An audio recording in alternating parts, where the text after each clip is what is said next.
এখন ইস্তেগফার অনেক গুরুত্বপূর্ণ একটা আমল, ঠিক আছে, আমরা নিজের জন্য ক্ষমা চাইবো, আমাদের অন্য ভাইদের জন্য ক্ষমা চাইবো, বাবা মার জন্য ক্ষমা চাইবো, কিন্তু কোনো কাফের এবং মুশরিকের জন্য ক্ষমা চাওয়া যাবে? বলেন। নবীজি বলেন, তোমরা যদি গুনাহের কাজ না করতে, তোমরা যদি গুনাহ না করতে, তাহলে তোমাদের জায়গায় আমি এমন এক সম্প্রদায়কে পৃথিবীতে পাঠাতাম যারা কিনা গুনাহ করার পরে আমার আল্লাহর দরবারে ইস্তেগফার করত। সুবহানাল্লাহ পাঠ করেন। তার মানে বোঝা গেল যে আপনি গুনাহ করার পরে আপনি যদি ইস্তেগফার করেন, তওবা করেন, আল্লাহ পাক আপনার প্রতি অনেক কি হয়ে যায়? খুশি হয়ে যায়। আল্লাহ আপনার প্রতি রাগান্বিত আর থাকে না।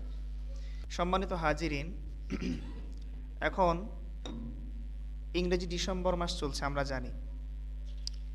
আজকে হচ্ছে ডিসেম্বর মাসের ২৬ তারিখ ২০২৫। মানে আমরা বছরের একদম শেষ প্রান্তে চলে আসছি। একটা বছর শেষ হয়ে নতুন আরেকটি বছর শুরু হতে যাচ্ছে খুব নিকটে আমাদের। এই যে বছর যায় বছর আসে, আমাদের হায়াত কি বাড়ে না কমে? দিন দিন কমতেছে, তাই না? হায়াত কমতেছে, কিন্তু আমাদের আশা এবং প্রত্যাশা বাড়তেছে। আমাদের চাহিদার কেমন যেন শেষ নাই। আমরা আরো অনেক কিছু করতে চাই। কেমন যেন মনে হয় যদি কোনো মানুষকে ১০০০ বছর হায়াত দেয়, তারপরও মনে হয় তার আশার শেষ হবে না। ঠিক কিনা বলেন? তো যেহেতু আমরা বছরের পর বছর অতিবাহিত করছি, মৃত্যুর খুব কাছেই চলে যাচ্ছি, যে কোনো সময় আমাদেরকে মৃত্যুকে আলিঙ্গন করতে হতে পারে। এই জন্য আমাদের উচিত যে একটা বছর শেষ হয়েছে আমরা খুশি উদযাপন না করে, এই যে আমাদের জীবনের হায়াত থেকে দিনগুলো যাচ্ছে, আমরা প্রত্যেকেই খেয়াল করা যে আমি আমার এই জীবনে আজ পর্যন্ত কি করলাম। সর্বোপরি কথা হচ্ছে, যা কিছুই করি না কেন, যদি কোনো ভুল ত্রুটি করে থাকি, সেটার জন্য আল্লাহ পাকের নিকট ইস্তেগফার করা, তওবা করা। তো ইস্তেগফার অনেক গুরুত্বপূর্ণ একটা আমল। আমরা আজকে ইনশাআল্লাহ ইস্তেগফারের উপরে শুধুমাত্র কথা বলবো। যতটুকু সময় কথা হবে আল্লাহ পাকের নিকট দোয়া করছি, আল্লাহ পাক রব্বুল আলামিন যেন আমাদের সকলকে আজকের আলোচনা থেকে উপকৃত হওয়ার তৌফিক দান করেন। সকলে বলছি আল্লাহুম্মা আমিন। আমাদের জীবনে গুনাহ আছে, অপরাধ আছে, কিন্তু আমরা ইস্তেগফার করি না। অথচ আমাদের নবীজি এমন একজন মানুষ যে হাদিস শরীফে আসছে, গুফিরা লাহু মা তাকাদ্দামা মিন যামবিহি ওয়া মা তাআখার। যে নবীর জীবনের শুরু এবং শেষ সমস্ত গুনাহকে আল্লাহ মাফ করেছেন। সুবহানাল্লাহ। আমার নবীর জীবনের শুরু শেষ সমস্ত গুনাহ মাফ, একজন নিষ্পাপ মানুষ। এরপরও হাদিস শরীফে আসছে, নবীজি বলেছেন, ওয়াল্লাহি ইন্নী লা আস্তাগফিরুল্লাহ ফিল ইয়াউমি আকসারা মিআতা সাবঈনা মাররাতান। নবীজি বলেন যে আমার জীবনের শুরু শেষ সমস্ত গুনাহ মাফ, এরপরও আমি দৈনিক আল্লাহ পাকের দরবারে ৭০ বার ইস্তেগফার করি। কতবার? ৭০ বার। আরেক হাদিসে আসছে যে নবীজি দৈনিক আল্লাহ পাকের দরবারে ১০০ বার ইস্তেগফার করতেন। তবে যেই নবীর সমস্ত গুনাহ মাফ, যিনি নিষ্পাপ, যিনি কাল কিয়ামতের দিন আমাদের জন্য সুপারিশকারী, যে নবীর জন্য জান্নাত একেবারেই নিশ্চিত, তিনি যদি দৈনিক ৭০ বার ১০০ বার ইস্তেগফার করতে পারেন, তাহলে আমরা যারা গুনাহগার, আমাদের কত বেশি ইস্তেগফার করা দরকার, এটা ভাবতে হবে। বছর শেষ শুধুমাত্র খুশি উদযাপন করলে হবে না। তো ইস্তেগফার শব্দটার অনেকগুলো অর্থ আছে, আমরা হয়তো অনেকেই জানি না। ইস্তেগফার মানে শুধুমাত্র আল্লাহ পাকের নিকট গুনাহের জন্য ক্ষমা চাইলাম, তা কিন্তু না। ইস্তেগফার শব্দ কয়েকটা অর্থ বহন করে। এক নাম্বার, ইস্তেগফার শব্দের অর্থ হচ্ছে আমাদের পূর্বের গুনাহের জন্য আল্লাহ পাকের নিকট ক্ষমা চাওয়া, এক নাম্বার। ২ নাম্বার হচ্ছে পাপ কাজ আমরা ছেড়ে দিব, সেটার দৃঢ় অঙ্গীকার ব্যক্ত করা, ইস্তেগফার শব্দের ২ নাম্বার অর্থ। ৩ নাম্বার হচ্ছে আমাদের জীবনে যদি কোনো ফরজ নামাজ ছুটে যায়, যদি কোনো ফরজ ইবাদত ছুটে যায়, সেগুলোকে আমরা কাজা করে নেওয়া, এটাও একটা ইস্তেগফার। ৪ নাম্বার হচ্ছে আপনি যদি কারো উপরে জুলুম করে থাকেন, বা আপনি যদি কারো সম্পদ আপনি গ্রাস করেন অন্যায়ভাবে, তাহলে ওই ব্যক্তির নিকট ক্ষমা চাওয়া, তার সম্পদকে ফিরিয়ে দেওয়া, এটাও একটা ইস্তেগফারের অর্থ। ৫ নাম্বার ইস্তেগফারের অর্থ হচ্ছে হারাম কাজকে পরিপূর্ণ পরিহার করা। ৬ নাম্বার ইস্তেগফার শব্দের অর্থ হচ্ছে আল্লাহ পাকের আনুগত্য করতে গিয়ে যে কষ্ট হয়, কষ্ট অনুভূত হয়, এই কষ্টকে সহ্য করা, এই কষ্টকে বরণ করে নেওয়া, এটাও একটা ইস্তেগফার। ইস্তেগফার শব্দের অর্থগুলো কি আপনাদের বুঝে আসছে? হ্যাঁ। তো যাই হোক, আমরা যেহেতু মানুষ, আমাদের ভুল ত্রুটি হবেই, আমাদের গুনাহ হবেই। এখন গুনাহ হবে বলেই আমি গুনাহটাকে হালকা করে দেখতেছি না, কারণ নবীজি হাদিসে পাকের ভিতরে বলেছেন, ওয়াল্লাজি নাফসি বিয়াদিহি লাউলাম তুজনিবু লাযাহাবাল্লাহু বিকুম ওয়া লাজাআ বিকৌমিন ইয়াযহাবুনা ফায়াস্তাগফিরুনাল্লাহা ফায়াগফিরু লাহুম। নবীজি বলেন, তোমরা যদি গুনাহের কাজ না করতে, তোমরা যদি গুনাহ না করতে, তাহলে তোমাদের জায়গায় আমি এমন এক সম্প্রদায়কে পৃথিবীতে পাঠাতাম যারা কিনা গুনাহ করার পরে আমার আল্লাহর দরবারে ইস্তেগফার করত। সুবহানাল্লাহ পাঠ করেন। তার মানে বোঝা গেল যে আপনি গুনাহ করার পরে আপনি যদি ইস্তেগফার করেন, তওবা করেন, আল্লাহ পাক আপনার প্রতি অনেক কি হয়ে যায়, খুশি হয়ে যায়। আল্লাহ আপনার প্রতি রাগান্বিত আর থাকে না। তো নবীজির কাছে যখনই কোনো ব্যক্তি আসতো কোনো কিছু শিখার জন্য, তখন নবীজি সেই ব্যক্তিকে প্রথমে নামাজের নিয়মকানুন শিক্ষা দিতেন। 2 নাম্বার, তাকে নবীজি একটা মাগফিরাতের দোয়া শিক্ষা দিতেন, যেই দোয়াটা আমরা 2 সেজদার মাঝখানে পড়ি, আল্লাহুম্মা মাগফিরলি ওয়ারহামনি ওয়াহদিনি ওয়াআফিনি ওয়ারজুকুনি। সুবহানাল্লাহ পাঠ করেন। এই দোয়াটা আপনারা পড়েন ভাই। দোয়াটার অর্থ কিন্তু অনেক বড় চমৎকার। দেখেন, এইটা এমন একটা দোয়া, এই 5 শব্দের ভিতরে সব কিছু চলে আসছে। 1 নাম্বার আল্লাহুম্মা মাগফিরলি, আয় আল্লাহ আপনি আমাকে মাফ করেন। 2 নাম্বার ওয়ারহামনি, আপনি আমার উপর রহম করেন। 3 নাম্বার ওয়াহদিনি, আপনি আমাকে হেদায়েত দান করেন। 4 নাম্বার ওয়াআফিনি, আপনি আমাকে সুস্থ রাখেন।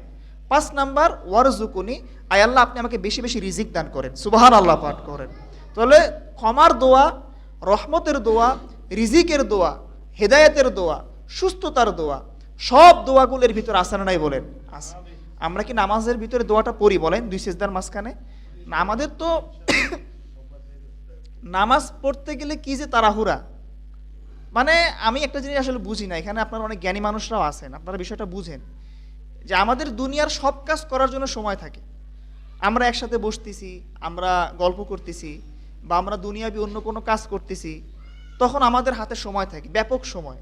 তখন আমাদের কোনো সমস্যা হয় না, পেটেরও সমস্যা হয় না, গ্যাস্ট্রিকেরও সমস্যা দেখা দেয় না, মাথা ব্যথাও হয় না, কেউ মাথা ঘুরে পড়েও যায় না। যই না আমরা নামাজের ভিতরে আসছি, হুজুর নামাজের কেরাত ছোট করেন, নামাজ বেশি লম্বা করা যাবে না, ঠিক কিনা বলেন? এখন কেরাত ছোট করতে করতে এমন হয়ে গেছে আমরা, যে আমরা এখন যেটা মাসনুন কেরাত তো বুঝেন, যে নামাজ পড়তে বলেছেন, ওই কেরাত থেকেও আজকে আমরা অনেক বেশি দূরে সরে গিয়েছি। আমার কথাটা কি বুঝতে পারতেছেন? নামাজে যে 30 পারা কোরআন শরীফ আল্লাহ দিয়েছেন, আপনি কোন জায়গা থেকে আপনি কোন জায়গায় কেরাত পড়বেন নবীজি কিন্তু বলে দিয়েছেন। এটা হচ্ছে মাসনুন কেরাত। নবীজি ওই কেরাতের উপর আমল করত। যেমন ফজরের নামাজে নবীজি প্রথম রাকাতে 100 আয়াত তেলাওয়াত করতেন। কত আয়াত? আরো জোরে বলেন, কত আয়াত? আর আমরা পড়ি মাত্র 15 থেকে 20 আয়াত। তাতেই আপনাদের কাছে অনেক লম্বা মনে হয়, যে ফজরের নামাজটা মনে লম্বা হয়ে গেল। নবীজি 100 আয়াত তেলাওয়াত করতেন ফজরের নামাজের প্রথম রাকাতে। এই সুন্নতটা আজকে আমাদের ভিতরে আছে? নাই ভাই। মনটাকে ঠিক করতে হবে। হ্যাঁ, নামাজ কালাম পড়াটার অর্থটা না যে আমি আসলাম, একটু উঠা বসা করলাম, বের হয়ে চলে গেলাম। মনের সমস্যা এটা আমাদের। নামাজটা উঠা বসার মতো না করে এটাকে ইবাদত বানাইতে হবে আমাদের। আপনি যখন নামাজটা পড়বেন ইবাদত মনে করে, নামাজ একটু লম্বা হলে আপনার কাছে খারাপ লাগবে না। আল্লাহ আমাদেরকে নামাজের প্রতি বেশি বেশি মনোযোগী হওয়ার তৌফিক দান করুন, সকলে বলি আমিন। প্রিয় ভাইরা আমার নবীজি সাহাবীদেরকে মাগফিরাতের দোয়া শিক্ষা দিতেন। সাহাবীদেরকে নবীজি বেশি বেশি ইস্তেগফার করতে বলতেন। সাহাবী আবু বকর সিদ্দিক রাদিয়াল্লাহু আনহু নবীজিকে বললেন, ইয়া রাসূলুল্লাহ, আমাকে এমন একটা দোয়া শিক্ষা দিন যে দোয়াটি আমি নামাজের মধ্যে পড়তে পারি। আমার নবীজি আবু বকর সিদ্দিক রাদিয়াল্লাহু আনহুকে তিনি দোয়ায়ে মাসুরা শিক্ষা দিতেন। দোয়ায়ে মাসুরা আপনাদের মুখস্থ আছে না নাই বলেন? আছে। আত্তাহিয়াতু এবং দুরূদ শরীফ আমরা অনেকে দোয়ায়ে মাসুরা পড়ি। যারা পারবেন একটু আমার সঙ্গে পড়বেন, আল্লাহুম্মা ইন্নী যালামতু নাফসি যুলমান কাসীরা ওয়া লা ইয়াগফিরুয যুনুবা ইল্লা আনতা ফাগফিরলি মাগফিরাতাম মিন ইনদিকা ওয়ারহামনি ইন্নাকা আনতাল গফুরুর রহিম। পড়েন সুবহানাল্লাহ। বড় চমৎকার একটা দোয়া। অর্থ দেখছেন, আল্লাহুম্মা ইন্নী যালামতু নাফসি যুলমান কাসীরা, যাই আল্লাহ আমি আমার নিজের উপরে অনেক বেশি জুলুম করছি, গুনাহের কারণে অনেক জুলুম করে ফেলেছি। ওয়ালা ইয়াগফিরুয যুনুবা ইল্লা আনতা, আপনি যদি মাফ না করেন তাহলে আমার গুনার কে মাফ করবে? ফাগফিরলি মাগফিরাতাম মিন ইনদিকা, এই ক্ষমা মাগফিরাত একমাত্র আপনার পক্ষ থেকে আসে। ইন্নাকা আনতাল গফুরুর রহিম, আয় আল্লাহ আপনি ক্ষমাশীল, আপনি হচ্ছেন দয়ালু। সুবহানাল্লাহ পাঠ করে। এই দোয়াটি নবীজি আবু বকর সিদ্দিককে শিক্ষা দিয়েছেন, যেটা আমরা কি দোয়া মাসুরা হিসেবে নামাজের মধ্যে পড়ি। তাহলে এখানেও ইস্তেগফার এবং মাগফিরাতের দোয়া আছে না নাই বলেন? আছে। তো ইস্তেগফার অনেক গুরুত্বপূর্ণ একটা আমল। এখন ইস্তেগফার অনেক গুরুত্বপূর্ণ একটা আমল, ঠিক আছে, আমরা নিজের জন্য ক্ষমা চাইবো, আমাদের অন্য ভাইদের জন্য ক্ষমা চাইবো, বাবা মার জন্য ক্ষমা চাইবো, কিন্তু কোনো কাফের এবং মুশরিকের জন্য ক্ষমা চাওয়া যাবে? বলেন। কোরআনে কারিমে সূরা তাওবার 113 নম্বর আয়াত পড়ছি।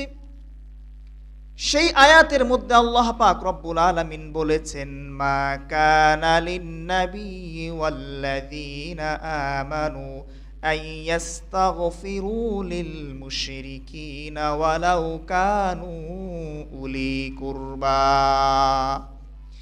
আল্লাহ বলেন, নবী আপনার জন্য উচিত হবে না, আর যারা কিনা আমি আল্লাহর প্রতি ঈমান এনেছে তাদের জন্য কখনোই উচিত হবে না তারা কোনো কাফের এবং মুশরিকের জন্য আমার আল্লাহর দরবারে ইস্তেগফার করবে, যদিও বা সে কাফের এবং মুশরিক তার রক্তের সম্পর্কিত হয়, তার নিকটাত্মীয় হয়।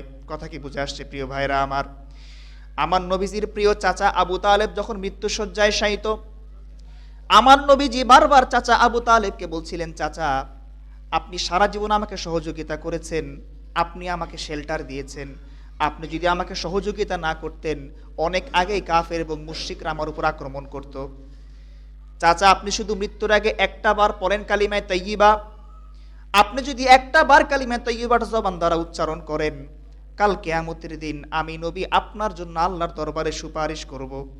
যখন নাকি চাচা আবু তালেব আমার নবীর কথা শোনার পরে কালিমা তাইয়্যিবা একটু পড়ার ইচ্ছা পোষণ করলেন, ঠিক সেই মুহূর্তে কাফের আবু জেহেল এবং আব্দুল্লাহ ইবনে উমাইয়া নবী চাচা আবু তালেবের কাছে আসলেন। আসার পরে বললেন যে, আবু তালেব সারা জীবন তুমি তোমার বাপদাদার ধর্মের উপরে ছিলা, তুমি যদি মৃত্যুর আগে তোমার ভাতিজা মুহাম্মদের ধর্ম গ্রহণ করে নাও, তোমার মৃত্যুর পরে তোমার গোত্রের লোকেরা, আরবের মানুষেরা তোমার প্রসঙ্গে গালমন্দ করবে, তোমাকে তারা ধিক্কার জানাবে, সুতরাং তুমি যা কিছুই করো না কেন মুহাম্মদের প্রতি ঈমান কবুল করা যাবে না। চাচা আবু তালেব যখন কালিমাটা পড়বেন, ঠিক কালিমাটা পড়ার আগ মুহূর্তে যখন নাকি আবু জেহেল এবং আব্দুল্লাহ ইবনে উমাইয়া এমন কথা বললেন, আবু তালেব তিনি আর কালিমাটা পাঠ করেন নাই, বেঈমান এবং কাফের অবস্থায় আবু তালেব তিনি ইন্তেকাল করেছেন। ইন্না লিল্লাহ। আমার নবীর মনটা বড় ভেঙে গেল। নবীজি বললেন, চাচা আপনাকে আমি কালিমাটা পাঠ করাতে না পারলেও আমি আপনার জন্য আল্লাহ পাকের নিকট দোয়া করব যেন আল্লাহ আপনারে ক্ষমা করেন। আল্লাহ পাক সাথে সাথে আয়াতটাকে নাজিল করছেন, সূরা তাওবার 113 নম্বর আয়াত, যে নবী সে বেঈমান হয়ে ঈমান হারা হয়ে দুনিয়ার জমিন থেকে ইন্তেকাল করেছে, সে আপনার রক্তের সম্পর্কিত চাচা হলেও আপনি নবীর জন্য কখনোই উচিত হবে না যে তার জন্য আপনি ইস্তেগফার এবং দোয়া করবেন, ঠিক কিনা বলেন? কারণ সে বেঈমান হয়ে মারা গিয়েছে, তার জন্য জাহান্নামকে আমি আল্লাহ পাক অবধারিত করে দিয়েছি। আজকে আপনি দেখবেন আমাদের দেশের অনেক যুবক ছেলে বা আমরা এখানে যারা আছে অনেকে না বুঝে দেখবেন, দেশের যদি কোনো বড় ব্যক্তি মারা যায়, ধরেন কোনো হিন্দু গায়ক বা কোনো নায়ক মারা গিয়েছে, অনেকে দেখবেন ফেসবুকের মধ্যে পোস্ট দেয়, ওপারে ভালো থেকো। দেয় কি দেয় না? যে কাফের মুশরিক কি ওপারে ভালো থাকার কোনো সুযোগ আছে? বলেন। পরকালে ভালো থাকবে যারা ইমানদার মুসলমান তারা। কোনো কাফের এবং মুশরিকের জন্য দোয়া করে এরকম কোনো পোস্ট ফেসবুকে দেওয়া বা মুখে মুখে বলা আমাদের জন্য জায়েজ হবে না। এগুলো খুব সাবধান ভাই, আমরা সেন্সিটিভ বিষয়গুলো আমরা খেয়াল করি না। আসেন প্রিয় ভাইরা আমার, তো যারা কিনা ইস্তেগফার করবে প্রতিনিয়ত এদের ফজিলত কি? কয়েকটা ফজিলতের কথা বলছি। আল্লাহ পাক রব্বুল আলামিন বলেছেন, সূরা আলে ইমরানের 135 নম্বর আয়াতের মধ্যে এসেছে, আল্লাহ বলেন, ওয়াল্লাযীনা ইযা ফাআলু ফাহিশাতান আও যালামু আনফুসাহুম যাকারুল্লাহা ফাস্তাগফারু লিযুনুবিহিম ওয়া মান ইয়াগফিরুয যুনুবা ইল্লাল্লাহ। পড়েন আল্লাহু আকবার। আল্লাহ বলেন যারা কিনা অশ্লীল কাজ করেছে, যারা কিনা গুনাহের কাজের কারণে নিজেদের উপর অত্যাচার এবং জুলুম করেছে, তারা যদি এই গুনাহ বোঝা ভর্তি মাথা নিয়ে আমি আল্লাহর দরবারে হাজিরা দেয় আর যদি গুনাহের জন্য ক্ষমা চায়, আমার আল্লাহ পাক রব্বুল আলামিন বান্দার জিন্দেগির সমস্ত গুনাহ খাতাগুলোকে তিনি মাফ করে দেন। সুবহানাল্লাহ।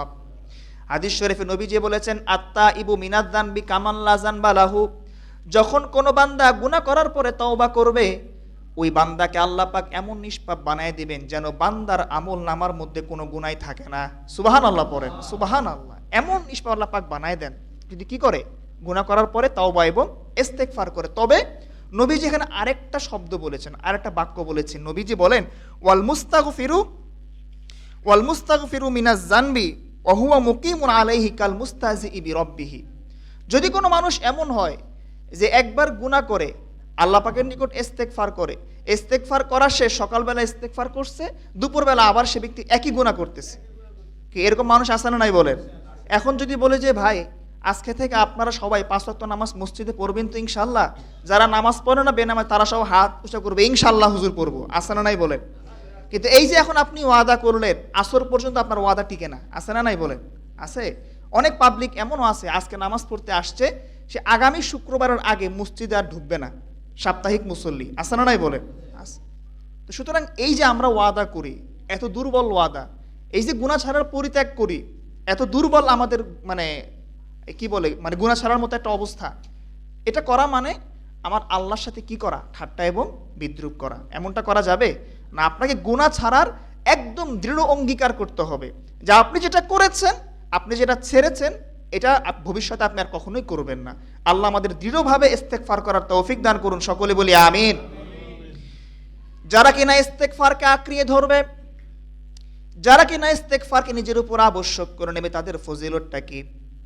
হাদিস শরীফে আমার নবী সাল্লাল্লাহু আলাইহি ওয়াসাল্লাম বলেন, মান লাজিমাল ইস্তেগফার, যে ব্যক্তি ইস্তেগফারকে নিজের উপর আবশ্যক করে নেবে, এক নাম্বার হলো জাআলাল্লাহু লাহু মিন কুল্লি দায়কিন মাখরাজান, তার জীবনের সব সংকীর্ণতাগুলোকে আল্লাহ পাক দূর করে দিবেন, অনাকাঙ্ক্ষিত বিপদ মুসিবত থেকে আল্লাহ পাক তাকে উদ্ধার করবেন। 2 নাম্বার হলো ওয়া মিন কুল্লি হাম্মিন ফারাজান, তার জীবনের সমস্ত পেরেশানিগুলোকে আল্লাহ পাক দূর করে দিবেন। 3 নাম্বার ওয়ারাযাকাহু মিন হাইসু লা ইয়াহতাসিব, ওই ব্যক্তিকে আল্লাহ পাক এমন জায়গা থেকে রিজিকের ব্যবস্থা করবেন যেই জায়গা থেকে আল্লাহ পাকের ওই বান্দাও কল্পনা করতে পারে না। সুবহানাল্লাহ, সুবহানাল্লাহ। ভাই রিজিক আমল বলেন অনেক সহজ। আস্তাগফিরুল্লাহ, আস্তাগফিরুল্লাহ আল্লাযী লা ইলাহা ইল্লা হুয়াল হাইয়ুল কাইয়্যুম ওয়া আতুবু ইলাইহি। 1 নাম্বার ফজিলত কি বলছে? জাআলাল্লাহু লাহু মিন কুল্লি দায়কিন মাখরাজান, আপনার সব সংকীর্ণতা আপনার জীবনে যেগুলো আসে আল্লাহ দূর করবেন। অনাকাঙ্ক্ষিত বিপদ আপদ, দেখবেন যে অনেকে মারা যায় অ্যাক্সিডেন্ট করে, হঠাৎ কারেন্টের শর্ট খেয়ে মারা যায়, আসানা নাই বলেন? আমরা তো চোখের সামনে দৃশ্যগুলো আমরা দেখতে পাই।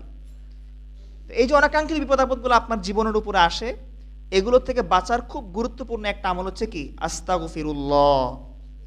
এরপরে অমিন কুল্লি হাম্মিন ফরাজান, আপনারা যে পেরেশানিতে আছেন, যে অবস্থাগুলো নিয়ে আপনারা চলেন, দুঃখ পেরেশানি যা কিছু আপনার জীবনে আসে, আপনার পরিবার কেন্দ্রিক, সমাজ কেন্দ্রিক, সব পেরেশানি আপনি দূর করতে পারবেন যদি বেশি বেশি ইস্তেগফার পাঠ করেন। 3 নাম্বার, যাদের রিজিকের মধ্যে একটু বরকত কম, রিজিক প্রশস্ত হয় না, ওয়ারাযাকাহু মিন হাইসু লা ইয়াহতাসিব, নবী বলেন যদি সে বেশি বেশি ইস্তেগফার পড়ে আল্লাহ পাক তাকে এমন জায়গা থেকে রিজিক দিবেন যেখান থেকে সে কল্পনাও করতে পারে না। সুবহানাল্লাহ পাঠ করেন, সুবহানাল্লাহ। আল্লাহ পাক আমাদেরকে বেশি বেশি ইস্তেগফার পড়ার তৌফিক দান করুন, সকলে বলি আমিন। আসেন প্রিয় ভাইরা, ইস্তেগফারের মধ্যে একটা গুরুত্বপূর্ণ ইস্তেগফার হচ্ছে সাইয়্যিদুল ইস্তেগফার। আপনাদের মুখস্থ আছে? বলেন কি নাম? সাইয়্যিদুল ইস্তেগফার। যারা পারেন না মুখস্থ করবেন, ছোট্ট একটা আমল। আল্লাহুম্মা আনতা রাব্বি লা ইলাহা ইল্লা আনতা খালাকতানি ওয়া আনা আবদুক ওয়া আনা আলা আহদিকা ওয়া ওয়াদিকা মাসতাতাতু আউযু বিকা মিন শাররি মা সানাতু আবুউ লাকা বিনিআমাতিকা আলাইয়া ওয়া আবুউ বিযামবি ফাগফিরলি ফাইন্নাহু লা ইয়াগফিরুয যুনুবা ইল্লা আনতা। এই সাইয়্যিদুল ইস্তেগফার নবী বলেন, বুখারীর বর্ণনা, যে ব্যক্তি সকালবেলা পাঠ করবে, যদি সন্ধ্যার আগে ওই ব্যক্তি মারা যায় তাহলে মৃত্যুর পরে ওই ব্যক্তি জান্নাতি হয়ে যাবে। সুবহানাল্লাহ। আর যদি সন্ধ্যাবেলায় পাঠ করে, যদি সকাল হওয়ার আগে মারা যায় তাহলে ওই ব্যক্তি জান্নাতি হয়ে যাবে। সুবহানাল্লাহ পাঠ করে, সুবহানাল্লাহ। ছোট ছোট আমল ভাই আপনি যদি করতে পারেন, আপনাকে তো সারা রাত আল্লাহ পাক বলেন আপনি নফল নামাজ পড়েন, আপনি সারাদিন মসজিদে থাকেন, আল্লাহ তো আপনাকে এমনটা বলেন নাই। আপনি অল্প অল্প আমল করেন, আয়াতুল কুরসি, সাইয়্যিদুল ইস্তেগফার, 2 একটা মাসনুন দোয়া, 5 ওয়াক্ত নামাজ পড়েন, বাকি দুনিয়ার সব কাজ আপনি করেন, আপনার ছোট্ট ছোট্ট আমলগুলো আপনি দেখবেন কাল কিয়ামতের দিন উহুদ পাহাড় পরিমাণ হয়ে যাবে। আল্লাহু আকবার পাঠ করেন, আল্লাহু আকবার। তো ইস্তেগফারটা করতে হবে ইস্তেগফারের মতো, ক্ষমা চাইতে হবে কিসের মতো? ক্ষমা চাওয়ার মতো। একটা ছোট্ট ঘটনা বলে আমি আলোচনা শেষ করছি। মুসা আলাইহিস সালামের যুগের একটা ঘটনা বলি।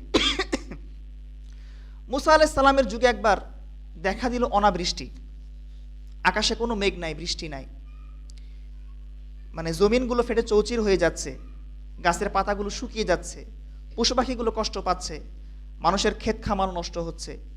তো বনী ইসরাইল সম্প্রদায় মুসাকে বললেন যে মুসা, অনেকদিন যাবৎ বৃষ্টি হয় না, অনাবৃষ্টি দেখা দিয়েছে, আপনি একটু আল্লাহ পাকের নিকট দোয়া করুন, আল্লাহ পাক যেন আমাদের উপর রহমতের বৃষ্টি বর্ষণ করেন। তো মুসা নবী বললেন ঠিক আছে, চলো আমরা সবাই মিলে একটা খোলা ময়দানে যাই, আমরা সেখানে গিয়ে আমরা আল্লাহ পাকের নিকট দোয়া করি। মুসা আলাইহিস সালাম তিনি 70,000 বনী ইসরাইল সম্প্রদায়ের মানুষদেরকে নিয়ে একটা খোলা ময়দানে গেলেন।